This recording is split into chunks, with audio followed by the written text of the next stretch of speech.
बिस्मिल्लाहिर्रहमानिर्रहीम। अस्सलाम वालेकुम नाज़रीन, आप यूट्यूब चैनल देख रहे हैं। मैं इमरान खान हूँ। अलीपुर से मज़ीद 11 लाशें निकाली गई हैं और अभी तक बहुत सारे लोग लापता हैं। कोई समझ नहीं आ रही, इतना बड़ा डिज़ास्टर है। जिस तरीके से यहाँ पे पानी आया, कोई प्लानिंग नहीं थी हुकूमत की और अब नताइज हमें दिखाई दे रहे हैं। पानी हैरानकुन तौर पर, यानी पीछे से जो इंडिया से पानी आ रहा था उसकी शिद्दत में कमी आई है, लेकिन जो लोग अभी सैलाबज़दा इलाकों में काम कर रहे हैं उन्होंने ये दावा किया और बताया, बल्कि वीडियोज़ उन्होंने शेयर की कि हैरत अंगेज़ तौर पे यहाँ पे पानी बढ़ रहा है। अब पानी बैक आ रहा है या कोई नाकिस प्लानिंग है, मसला क्या है, ये कुछ अभी टेक्निकली इसके रीज़न समझ नहीं आ रहे, लेकिन पानी बैक आ रहा है और पानी की शिद्दत में कमी के बजाय इजाफा हुआ है। ये एक हैरानकुन सूरत हाल है। अब कुछ बंद फौरी तौर पर बनाने पड़ेंगे, उन्हें तामीर करना पड़ेगा, क्योंकि अगर आपने ये ना किया तो जो पानी बढ़ रहा है ये फिर खुदा न खास्ता यहाँ जमा रहेगा देर तक।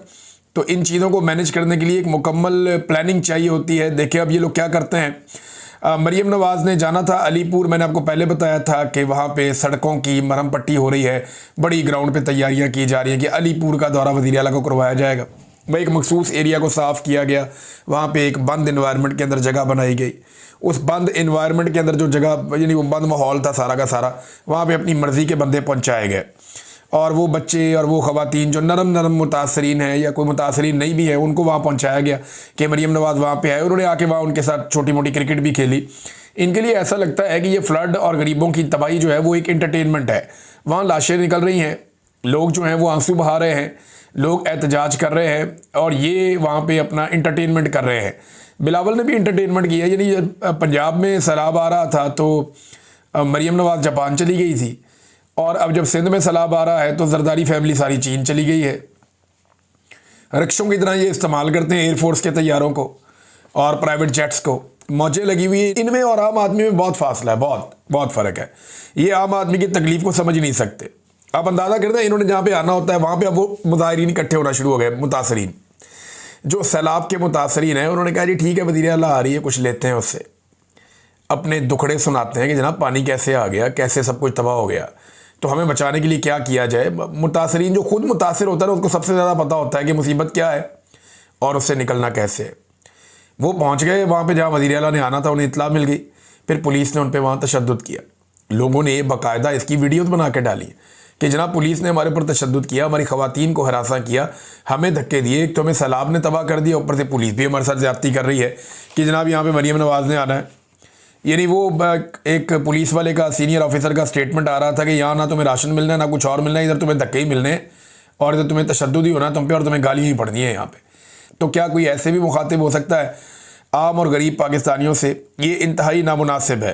अब जो सैलाब मुतासरीन है वो शिकवा कर रहे थे मीडिया वालों से कि जनाब बजाय इसके कि हमें रेस्क्यू किया जाए, हम पे पुलिस से तशद्दुद कर रही है, हमें हरासा किया जा रहा है। नाज़रीन, नून लीग के सोशल मीडिया ने एक बड़ी अजीबोगरीब चीज़ दिखाई है। देखें आप, ये देखें, ये नून लीग का सोशल मीडिया दिखा रहा है कि ये ड्रोन एक है और ये बंदे रेस्क्यू कर रहा है। इस ड्रोन को ज़रा आप गौर से देखें, ये एक क्वाडकॉप्टर है। इसका ज़रा करीब करके व्यू लगा दिया गया है, उसके नीचे एक बंदा छोटा करके लगा दिया गया बांध के। क्वाडकॉप्टर है, ये चंद किलो वज़न नहीं उठा सकता, ये इतना तगड़ा होता ही नहीं है। ये बंदे कैसे रेस्क्यू करेगा? ये वैसे समझ से बाहर है। यानी पंजाब हुकूमत ने जो सा वो ड्रोन लगाया हुआ है वो क्वाडकॉप्टर है। वो नॉर्मली वीडियो शीडियो बनाने के काम आता है। वो ड्रोन अलग होते हैं जो पूरे आदमी को खींच सकते हैं, उठा सकते हैं, निकाल सकते हैं और तजर्बाती बुनियादों पे दुनिया में ये चलाए भी जा रहे हैं। लेकिन यहाँ पंजाब हुकूमत के जो इनकी अपने जो PMLN की वेबसाइट है, इन्होंने अपने सोशल मीडिया के ऊपर डाल दिया कि जनाब ये ड्रोन्स के ज़रिए से रेस्क्यू किया जा रहा है। ये समझते हैं लोग बेवकूफ़ है। आज बच्चे को पता है ड्रोन क्या है, कैसे चलता है, कैसे काम करता है, कितना बड़ा उसका साइज़ है, वो सभी जानते हैं। ये वो दौर नहीं है, ये पंजाब है। यहाँ पे आप लोगों को पागल नहीं बना सकते। लेकिन ये अब बता रहे हैं जी रेस्क्यू ऑपरेशन अब ड्रोन्स के ज़रिए की जाए। वो कश्तियाँ तुम्हारे पास है नहीं, जो कश्तियाँ हैं वो चलने के काबिल नहीं हैं, और जिन लोगों की चल रही हैं उन्हें तुम चलने नहीं दे रहे, और जो चलती हैं उनके अंदर तुम पेट्रोल नहीं डाल रहे। ये तो तुम लोगों के हालात हैं। अब तुम कहते हो ड्रोन से हम बंदे निकालेंगे, वो कैसे निकालेंगे? ये हुकूमत अपनी कश्तियों से खाना तो नहीं पहुँचवा रही, लेकिन जो प्राइवेट लोग खाना लेकर जा रहे हैं, हमारी तरह के दीगर लोग, उन्हें कह रही है जी आप खाना ना लेकर जाएं, बल्कि मैंने मनाजिर देखे कि कश्तियों से खाना वापस निकलवाया जा रहा है कि जनाब ना हम रेस्क्यू करेंगे ना किसी और को रेस्क्यू करने देंगे। अजीबोगरीब किस्म की इनकी हिकमत अमली है। मेरी समझ से बाहर है। ये क्या करना चाहते हैं और क्यों करना चाहते हैं, ये लगातार पाकिस्तानियों को तकलीफ़ पहुंचा रहे हैं, तो पाकिस्तानी इनको फिर वापस तकलीफ़ पहुंचाएंगे। अब आ जाए नाज़रीन, कुछ बड़ी इंपॉर्टेंट खबरें हैं। जो जेल में इमरान खान साहब की समाअत थी वो लंबी चली है, लगभग आज 6 घंटे समाअत चलती रही है। उस समाअत के अंदर डेवलपमेंट्स क्या है उनके ऊपर मेरे पास खबरें हैं, वो खबरें मैं आपके साथ शेयर करता हूँ। सबसे पहले अलीमा खानम बाहर आई, उन्होंने आकर बात की मीडिया के साथ और जो इमरान खान का पैगाम है वो पहुँचाया। अब जो तफसील है उसकी, जो इमरान खान साहब ने बहुत सारी बातें की है, वो तो उनके अपने ट्विटर हैंडल पे चंद घंटों के बाद आ जाएगा। जब वो आएगा तो मैं आपके साथ शेयर कर दूंगा, लेकिन पहले आप ये सुने कि अलीमा खानम ने क्या कहा। उन्होंने कहा जी कि सलमान सफदर साहब ने आपको बता दिया जो कानूनी मामला, तो मैं आपको आगे चल के बताता हूँ। मैं इमरान खान का पैगाम लेकर आती हूँ जो मैं पहुँचाती आई हूँ, और पहले भी हम पिछले 2 साल से यही पैगाम पहुँचाते आए हैं। ये सिर्फ इमरान खान का पैगाम है। अच्छा, ये इमरान खान साहब ने ताकीद की अपनी बहनों को कि आप लोग जो है ना वो मेरा नाम ले लिया करें कि ये मेरा पैगाम है, ताकि आप लोगों के ऊपर जो टॉर्चर होता है या बाहर आपके साथ ज़्यादती होती है वो आप लोगों के साथ ना हो। तो उन्होंने कहा जी कि उन्होंने हमें हदायत की है कि अपना और उनका पैगाम आप तक, मीडिया तक पहुँचाएँ। आज इमरान खान ने वजाहत के तौर पर यह बात की, और आपने सलमान सफदर से भी सुना होगा कि जब आज केस ख़त्म हुआ था और एक गवाह झूठा साबित हुआ तो उनसे पूछा गया कि इसका क्या सज़ा होती है। 7 साल सज़ा। झूठ बोलने वाले गवाह को 7 साल सज़ा मिलनी चाहिए थी, मगर उल्टा इमरान खान का केस फिर भी चल रहा है। गवाह ही झूठे साबित हो गए वहाँ पे अदालत के अंदर, और वो मैं बताता हूँ आगे क्या हुआ उनके साथ। आज तो केस ख़त्म हो जाना चाहिए था, जज साहब को उसी वक्त कहना चाहिए था कि केस ख़त्म हो चुका है, गवाह झूठे साबित हो गए। इस पर इमरान खान ने कहा कि इस वक्त इमरान खान का ट्रायल सिविल ट्रायल नहीं चल रहा, सिविल अदालत में नहीं चल रहा। इस वक्त इमरान खान का ट्रायल मिलिट्री ट्रायल चल रहा है। वहाँ चंद मीडिया वाले आते हैं जिनको उस वक्त इजाज़त ही नहीं दी जाती। अगर वो कोई सवाल करें या बात करें तो इमरान खान की बात बाहर मीडिया के ज़रिए आम नहीं हो पाती। ये पैगाम हमें वही लोग बताकर भेजते हैं। उन्होंने कहा कि इस वक्त मेरा मिलिट्री ट्रायल चल रहा है, ये बिल्कुल सिविल ट्रायल नहीं है। वो कहते हैं कि जो उनकी राय और उनके हकूक़ हैं, जो जेल के कवानीन और पाकिस्तान के कवानीन के मुताबिक होने चाहिए, वो बुशरा बीबी और इमरान खान को जेल में मुयस्सर नहीं है। ये भी जनाब इमरान खान साहब ने शिकवा किया। एक तो वो अलग थलग रखे गए हैं, उनकी सारी मुलाकातें बंद कर दी गई हैं, किसी को उनसे मुलाकात की इजाज़त नहीं है, और ये जेल के कवानीन के ख़िलाफ़ है। उन्हें अपने बच्चों से बात करने की 8 महीने में एक बार इजाज़त दी गई है। वो किताबें मांगते हैं मगर जब तक जज हुक्म ना दे, इसीलिए इमरान खान कह रहे हैं कि मिलिट्री ट्रायल चल रहा है, क्योंकि जज हुक्म देता है और फिर पुलिस को कहा जाता है कि जाकर उनकी किताबें लाओ, उन्हें सहूलियत दो, उनका टीवी ऑन करो। इनके जो अलग थलग जो आइसोलेशन है वो ख़त्म करो, लोगों की मुलाकातें करा दो। जज का हाथ महदूद है। इमरान खान कहते हैं जज फैसला नहीं कर सकता, इसके पास कुछ भी इख्तियार नहीं है। जो ट्रायल चल रहा है वो किसी और हुक्म के तहत चल रहा है। इस केस को ख़त्म करके इमरान खान और बुशरा बीबी को रिहा कर देना चाहिए था। फिर उन्होंने कहा कि इस वक्त सारा कानून आसिम मुनीर के तहत है। दूसरी बात जो उन्होंने कही वो अफ़गानिस्तान के बारे में थी। ये अलीमा खानम बता रही है इमरान खान के हवाले से कि उन्होंने कहा जो ऑपरेशन हमारे इलाकों में चल रहा है उसके बारे में 3 नुकात बताना चाहते हैं। अगर आप अमन लाना चाहते हैं तो इसमें 3 फरीकों का शामिल होना बहुत ज़रूरी है। एक अफ़गानिस्तान की हुकूमत, दूसरा अफ़गानिस्तान के आम लोग, और तीसरा उन इलाकों के लोग जहां ऑपरेशन किया जा रहा है। अगर इन तीनों को साथ शामिल नहीं किया गया तो कोई भी ऑपरेशन किसी दहशतगर्दी के खिलाफ कामयाब नहीं हो सकता। पहले जो आपने अफ़गानिस्तान के साथ किया वो 9 मई की तरह एक फॉल्स फ्लैग यानी झूठा ऑपरेशन है। पहले आपने धक्के देकर उन्हें यहाँ से निकाला पाकिस्तान से, और ये पाकिस्तान, ये सारे मुसलमान थे, मुहाजिरीन थे, यहाँ पे रहते थे, मजहबी लिहाज से बिल्कुल आपकी तरह थे, और बैनुल-अक़वामी जो पनागज़ीनों के कवानीन होते हैं उसके तहत इनको इजाज़त दी गई थी। वो 3 नस्लों से यहाँ बैठे हुए थे। आपने उन्हें जबरन मुख्तसर नोटिस पे कहा कि पाकिस्तान छोड़ दो। उन्होंने कहा इमरान खान साहब ने कि जब से आसिम मुनीर साहब आए हैं तकरीबन 3 साल से उन्होंने ये काम शुरू किया। पहले उन्हें बाहर धक्के देकर निकाला, फिर आपने अफ़गानिस्तान पर बम गिराए, ड्रोन हमले किए, और फिर आपने कहा कि दहशतगर्द आए हैं। फिर अपने ही इलाकों में आपने ये ऑपरेशन शुरू कर दिया। हमारे एहलकार शहीद हो रहे हैं, हमारी पुलिस शहीद हो रही है, हमारे फ़ौजी और सिक्योरिटी फोर्सेज के लोग शहीद हो रहे हैं, बेगुनाह आवाम भी शहीद हो रही है। ये तरीकाकार दुरुस्त नहीं है। ऑपरेशन से अमन नहीं आता, अमन बातचीत से आता है। इमरान खान को बताया गया कि आपके एमएनएज और एमपीएस भी अदालत में समाअत के लिए आए हैं। तो इमरान खान ने कहा कि सारे खैबर पख्तूनख्वा के एमएनएज और एमपीएस वज़ीर आला के साथ बैठें और जो 3 निकात मैंने अमन के हवाले से बताए हैं उन पर अमल दरामद करवाएं ताकि जल्द अज जल्द उन इलाकों में हर किस्म के मसाइल ख़त्म हो जाएं। ख़ास तौर पे जिन इलाकों में सैलाब आया हुआ है इस मसले को फ़ौरन हल करना होगा। ख़ास तौर पे जिन इलाकों में सैलाब आया हुआ है वहाँ पे ज़्यादा मसाइल बढ़ जाते हैं, लिहाजा इस मसले को, जो दहशतगर्दी का मसला है या जो ऑपरेशन वाला मसला है, इसको फौरी तौर पे हल करना होगा और इन्हीं हमलों की वजह से दहशतगर्दी के वाक़यात बढ़ जाते हैं। उन्होंने कहा जी कि अगर अली अमीन गंडापुर को मरकज़ी हुकूमत अफ़गानिस्तान नहीं जाने दे रही तो फिर एक महमूद खान अचकज़ई साहब अपने एक वफ़द के साथ अमन डेलीगेशन लेकर अफ़गानिस्तान जाएँ और वहाँ मुशावरत करें और इस मसले का हल निकालें। इमरान खान साहब ने ये दूसरा नुक्ता दिया। और तीसरा नुक्ता उन्होंने ये दिया, पाकिस्तान के बारे में बात की। उन्होंने कहा जी कि हमारे मैंडेट को चोरी किया गया है, हमारे ऊपर मुकदमात बनाए गए हैं। मैंने कहा कि मैं मुकदमात का अदालत में सामना करूँगा, इंसाफ अदालतों से लूँगा और यही इमरान खान साहब हमेशा से कहते आए हैं। फिर 300 मुकदमात इमरान खान साहब पे बनाए गए। उन्हें कहा गया जी आप मुल्क छोड़ के चले जाएँ, लेकिन इमरान खान ने कहा कि मैं अपने सारे मुकदमात का सामना करूँगा और गुज़िश्ता 3 साल से वो इनका सामना भी कर रहे हैं। इमरान खान ने कहा कि हमारी पार्टी पर जुल्म किया गया, हमारा इलेक्शन चुराया गया, 2/3 अक्सरियत छीन ली गई, हम अदालतों में गए, इलेक्शन कमीशन में गए, लेकिन हमें इंसाफ नहीं मिला। अब पता चला जी कॉमनवेल्थ की जो रिपोर्ट आई है, जो लीक हुई है, ये रिपोर्ट हमारी हुकूमत को भी दी गई थी और इलेक्शन कमीशन को भी दी गई थी कि पाकिस्तान में वोटों की चोरी हुई है, धांधली हुई है, कुछ भी नहीं हुआ। फिर बैनुल अक़वामी इदारे ने यह भी कह दिया कि पाकिस्तान के अंदर इलेक्शन चोरी हुआ है और इलेक्शन कमिश्नर सिकंदर सुल्तान राजा ने कोई एक्शन नहीं लिया। पाकिस्तान का कानून आपको मालूम है कि वोट चोरी के बारे में बहुत सख्त है। पाकिस्तान में वोट चोरी आर्टिकल 6 के ज़ुमरे में आता है, जो कि गद्दारी के मुकदमे बनते हैं, लेकिन क्योंकि पाकिस्तान में इस वक्त कानून नाफिज नहीं है तो ऐसे ही चल रहा है। इमरान खान ने कहा कि लोगों पर गोलियां चलाई गई, फिर भी हमने कानूनी रास्ता इख्तियार किया। 26वीं तरमीम इसलिए लाई गई ताकि अदालतों को कंट्रोल किया जा सके और अदालतों को हुकूमत का एक शोबा बना दिया जाए। 26वीं तरमीम के बावजूद जो जज रूल ऑफ लॉ के साथ खड़े हैं उन्हें खराज तहसीन पेश किया जाना चाहिए। इमरान खान साहब ने लियाकत चट्टा का जिक्र किया, वो जो कमिश्नर था रावलपिंडी का, और ये कहा कि जनाब उनके साथ ज्यादती हुई, उन्होंने सारा पोल खोल दिया था। धांधली में इमरान खान साहब ने दोबारा बताया कि सिकंदर सुल्तान राजा और जस्टिस कादी फायद ईसा ये दोनों जो हैं वो बराह रास्त मुलव्विस थे। पार्लियामान के अरकान के बारे में इमरान खान साहब ने कहा कि इस वक्त आसिम लॉ चल रहा है, आपको डरना नहीं चाहिए।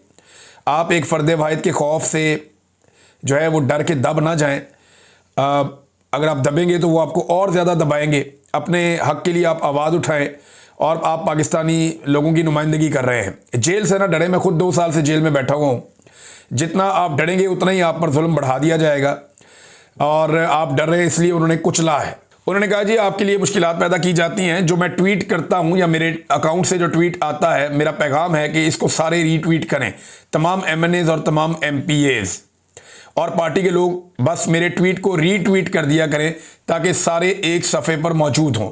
जी नाज़रीन, जी अलीमा खानम साहब ने पैगाम पहुंचाया, अभी कुछ टुकड़ों में हमारे तक ये पैगाम पहुंचा, मैंने आपको बता दिया, लेकिन जो असल बात है वो ये है कि इमरान खान साहब सुरखरू हुए हैं अदालत में, क्योंकि इमरान खान साहब के वकील ने तोशाखाना 2 केस में बाहर आके बैरिस्टर सलमान सफदर साहब ने बताया कि सुहेब अब्बासी जो अप्रेजर हैं और उनके अलावा इनामुल्लाह शाह, जो हर केस में इमरान खान साहब और बुशरा बीबी के खिलाफ एक झूठे गवाह के तौर पे इन्हें पेश किया जाता है, आज ये दोनों गवाह दौरान जिरा जो सिफर होगी इनकी क्रेडिबिलिटी और ये अदालत के अंदर झूठे साबित हो गए और इनकी जो गवाहियाँ हैं वो ज़मीन पोस हो गई, पूरा केस दफन हो गया। लेकिन इसके बावजूद केस चलाया जा रहा है और अलीमा खानम ने बड़ी वजाहत से ये बात की है। मैं भी आपको ये बता देता हूँ कि जब तक इमरान खान साहब को तोशाखाना 2 में सज़ा नहीं सुना दी जाती एस्टेब्लिशमेंट के कहने पे, तब तक जस्टिस सरफराज टोगर इमरान खान साहब को इस्लामाबाद हाई कोर्ट से बाहर नहीं आने देंगे, जो उनका हक़ है। वो केस नहीं लगने देंगे जहाँ पे इमरान खान साहब को फौरी तौर पे छोड़ देना चाहिए अल कादर यूनिवर्सिटी वाले केस में। लिहाजा पहले यहाँ सज़ा सुनाई जाएगी, फिर वहाँ पे ज़मानत होगी, ताकि वो अदालत के देखें जी हमने इंसाफ दे दिया है, और यहाँ पे जो सज़ा सुनाई जाएगी वो कहेंगे जी अब इसके अंदर हम इमरान खान को जेल में रख रहे हैं। ये है नाज़रीन मामला। गंडापुर साहब भी वहाँ गए थे आज अपने लोगों को लेकर। 9 वज़ीर थे, 2 मुशीर थे, 7 मुआवनीन थे, इन्हें लेकर गंडापुर साहब पहुँचे और वहाँ जाके उन्होंने हुकूमत पे या इस्टेब्लिशमेंट पे चढ़ाई करने की बजाय सोशल मीडिया पे चढ़ाई कर दी गंडापुर साहब ने। फिर एक नया बयानिया पेश कर दिया कि काजी फ़ायद ईसा को हमने अपने एहतजाज के ज़रिए से घर भेजा था। फॉर गॉड सेक, आपने एहतजाज के ज़रिए घर भेजा और आपको याद आ रही है ये बात लगभग 1 साल के बाद। How is it possible? Qazi Faez Isa के खिलाफ पूरी दुनिया में सोशल मीडिया ने और ओवरसीज़ पाकिस्तानियों ने कंपेन की थी। आप तो उसके खिलाफ बात भी नहीं कर पा रहे थे, आप कहते जी हमने उसको घर भेज दिया था। ये कब हो गया? और 1 साल के बाद आपको याद आ गया कि ये मैं अपने खाते में डाल लूँ। तो ये अजीबोगरीब किस्म की कहानियाँ, हर दफ़ा अली अमीन गंडापुर के पास एक नई कहानी होती है। आज एक और कहानी भी आई, क्या मैं जेल तोड़ दूँ, मैं ज़बरदस्ती जेल में घुस जाऊँ? यार अली अमीन गंडापुर साहब एक सूबे के वज़ीर आला है। एक सूबे का वज़ीर आला अपनी पार्टी के हेड से मुलाकात नहीं कर पा रहा, ये कोई मानने वाली बात है? एक सूबे के वज़ीर आला के पास उसका पासपोर्ट नहीं है, ये कोई मानने वाली बात है? 2-4 इक़दाम करें ना अपने सूबे में, तो ये वज़ीर दाखिला दौड़ता हुआ आएगा पासपोर्ट लेकर, सर ये आपका पासपोर्ट है और आए आपकी मुलाकात करवा देते हैं इमरान खान से। ये ऐसे हो जाएगा। लेकिन ये लोगों को कहानियाँ सुना रहे हैं, एक के बाद एक कहानी सुना रहे हैं। और गंडापुर साहब खुद ज़ाती तौर पे बहुत कमज़ोर हो गए हैं क्योंकि पाकिस्तान तहरीक इंसाफ उनके खिलाफ हो गई है। यही गंडापुर आज जो सोशल मीडिया के ऊपर तनकीद कर रहे हैं, पहले सोशल मीडिया को डिजिटल दहशतगर्द कहा जाता था आसिम मुनीर साहब की जानिब से, मिलिट्री एस्टेब्लिशमेंट की जानिब से, इनको इंतशारी कहते थे PMLN के लोग। लेकिन अब गंडापुर साहब खुद कहते हैं, अब वो खुद सोशल मीडिया के ऊपर चढ़ाई करते हैं, इन्हें बुरा भला कहते हैं। गंडापुर साहब हुकूमत के ऊपर और एस्टेब्लिशमेंट पे तनकीद करने की बजाय सोशल मीडिया के ऊपर तनकीद करते हैं, जिसके बारे में वो खुद कहते रहे कि हम तो अपने हलकों में नहीं निकल सकते थे, हमारा तो सारा इलेक्शन ही सोशल मीडिया ने लड़ा है, हमें तो इलेक्शन जितवाया ही सोशल मीडिया ने है। अब गंडापुर इमरान खान साहब के अहकामात पे अमल दरामद नहीं करता, जब सोशल मीडिया याद दिलाता है तो उसको सोशल मीडिया बहुत बुरा लगता है। अब कफन पहनने का किसने कहा था, लाशें उठाने का किसने कहा था, हमारे नमाज जनाजा पढ़ लेना, ये बयानात किसने दिए थे? गंडापुर ने दिए थे। 3 माह की डेडलाइन अपने आप को किसने दी थी? गंडापुर ने दी थी। अब उन सारी चीज़ों से भागना शुरू हो गए, खड़े होकर मुकाबला ही नहीं करते, खड़े होकर बात ही नहीं करते। 4 जो है ना नादरीन, वो अहकामात जारी किए गए हैं पाकिस्तान के मीडिया को एस्टेब्लिशमेंट की जानिब से। नंबर 1 कि जो कॉमनवेल्थ की रिपोर्ट है इसके बारे में आप लोगों ने ज़्यादा बातचीत नहीं करनी। नंबर 2, जो नेपाल में नौजवानों ने एहतजाज के ज़रिए से इनकलाब बर्पा किया उस पर आपने बिल्कुल बात नहीं करनी। मिशन नूर जो पाकिस्तान तहरीक इंसाफ ने किया, एस्टेब्लिशमेंट की ये ख्वाहिश है कि मीडिया उस पर बात ना करे। नंबर 4, जो अंदरूनी लड़ाइयाँ PTI की, इनको चुप के रखो। ये ज़ुबैर अली खान साहब ने बताया और ये ज़माज़द आम है, और क्योंकि हम मीडिया में रहते हैं, वहीं पे काम करते रहे, तो हमारे दोस्त बताते हैं कि जनाब सख्त इंस्ट्रक्शन ये 4 आई है। अब कॉमनवेल्थ की जो रिपोर्ट है वो जब सामने आई तो उसके अंदर बड़े इंकशाफात हैं हैरान कुन किस्म के। इस रिपोर्ट ने चंद चीज़ें तो बड़ी क्लियर कर दी हैं। अल्लाह अल्लाह करके पाकिस्तान तहरीक इंसाफ ने इस रिपोर्ट के ऊपर अब आवाज़ उठाना शुरू की और पाकिस्तानी मीडिया को उन्होंने बताया कि जनाब जो हुआ है, अब प्रेस कॉन्फ्रेंस वगैरह हुई, सोशल मीडिया पर उन्होंने बताया कि इस रिपोर्ट ने फार्म 45 और फार्म 47 का खेल भी खोल कर रख दिया है। कैसे नवाज शरीफ को लाकर जितवाया गया, कैसे PTI को दबाया गया, ये भी उन्होंने बता दिया है। मिलिट्री एस्टेब्लिशमेंट का जो मकरू किरदार है 2024 के इलेक्शन की धांधली में, वो भी खोल कर रख दिया और इसका उसूलन दबाव जो है वो आसिम मुनीर साहब पे आएगा, इसीलिए इस रिपोर्ट को दबाने की कोशिश की जा रही है। कॉमनवेल्थ ऑब्जर्वर की रिपोर्ट ने 9 मई का बयानिया भी वार दिया है। ये 9 मई का बयानिया कैसे वार दिया ये मैं आपको बता देता हूँ। ये रिपोर्ट कहती है कि इलेक्शन से पहले 9 मई का नाम लेकर या उसके बहाने 10,000 के करीब पाकिस्तान तहरीक इंसाफ के लोगों को गिरफ्तार कर लिया गया। अच्छा, इनमें से अब ये रिपोर्ट कहती है कि बेशतर लोग वो थे जिन्होंने किसी एहतजाज में हिस्सा ही नहीं लिया था, यानी इनको दीवार के साथ लगाने के लिए ये कार्रवाई डाली गई थी और एक पूरी पॉलिटिकल पार्टी को कुचल के, उनसे इंतखाबी निशान छीन के, उनके लीडर को जेल में बंद करके 10,000 बंदा जो इंपॉर्टेंट बंदा था जिन्होंने इलेक्शन को एग्जीक्यूट करवाना था, उन सबको अंदर करके उन्हें कंपेन करने की भी इजाज़त नहीं दी गई। क़यादत को इलेक्शन लड़ने ही नहीं दिया गया। जो लोग इलेक्शन लड़ने जाते थे उनसे कागजात नामजदगी छीन लिए जाते थे। इलेक्शन वाले दिन जो है वो इंटरनेट बंद कर दिया गया। बेशुमार इसके अंदर रिपोर्ट के अंदर चीज़ें हैं और बाद में जैसे रिजल्ट जारी किए गए वो भी। अब ये सारी एक चार्जशीट है पाकिस्तान की मिलिट्री एस्टेब्लिशमेंट के खिलाफ। इसके जो मरकजी किरदार है, देखिए ये तो पॉलिटिकल पार्टी तो इलेक्शन लड़ रही थी ना, ये तो जूते पॉलिश करके इक़्तिदार में आ गए, इनको तो जाली फार्म 47 दे दिए। उस वक्त कौन था ताकत में? नंबर 1 हाफिज सैयद आसिम मुनीर साहब जो पूरे मुल्क को कंट्रोल कर रहे थे। नंबर 2 सिकंदर सुल्तान राजा जो इलेक्शन कमीशन उसके पास था, उसने बिल्कुल एहसास नहीं किया। नंबर 3 काजी फायज़ ईसा, जिसकी रिस्पॉन्सिबिलिटी थी कि वो इलेक्शन ठीक करवाने में अपना रोल प्ले करता, जो आईनी है, अदालती है। ये 3 लोग जो हैं ये इसके बड़े जिम्मेदारान हैं। तो अगर ये दबाव कल को बढ़ेगा या मामला आगे जाएगा तो वो इन तीनों की जानिब ही जाएगा। एक और खबर नाज़रीन, ईमान मदारी साहिबा ने सरफराज डोगर साहब के खिलाफ हरासमेंट की दरख्वास्त जमा करवा दी है इस्लामाबाद हाई कोर्ट में, और इसके अलावा सुप्रीम जुडिशल काउंसिल को भी एक दरख्वास्त भिजवा दी है। ये बहुत इंपॉर्टेंट डेवलपमेंट है क्योंकि सरफराज डोगर साहब ने बदतमीज़ी की उनके साथ अदालत में और उनको हरासा किया। अब ये मामला जो है वो एक हरासमेंट कमेटी के पास भी चला गया, और उसके अलावा यही मामला जो है वो अब सुप्रीम जुडिशल काउंसिल पे भी भेज दिया गया है। अब तक के लिए इतना ही। अपना ख्याल रखिएगा, अपने चैनल का भी। अल्लाह हाफ़िज़।